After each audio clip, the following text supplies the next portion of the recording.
تیموری توضیح در مورد محصولاتتون میدید که این مدل ها ببین آتش‌نشوناییه که با پروفیل و ورق ساخته میشه. هر ابعادی بخواید میسازیم. این الان 140x60 با مشعل دوقلو، یک سمتش که بهش یک ترمو داره، زیرش هم جای هیزومه و روی میتونید به هر حال غذا چیزی هم بخواید بذارید یا مثلا اینجا میخواید نوشیدنی سرو کنید.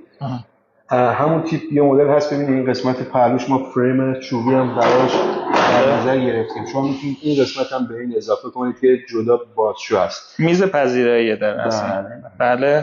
قیمت اینا مال اگه دوست داشتید بدونید، این قیمتش 13500، این 9,900,000، اون 16500، این گرده 10900، این 9700.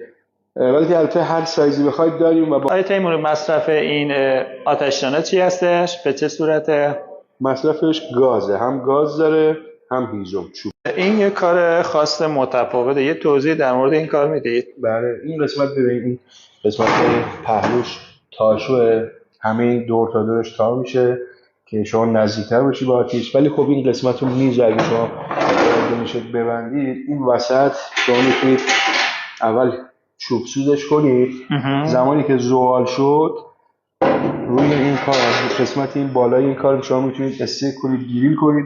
خیلی هم میتونن اون قسمت داخل زغال رو بردارن بریزن این قسمت که میتونید اجاق باشی استفاده کنید، برای خودتون گریل انجام بدید. قیمتش از 24-25 تومن داریم تا 29 تومن. 29 تومن.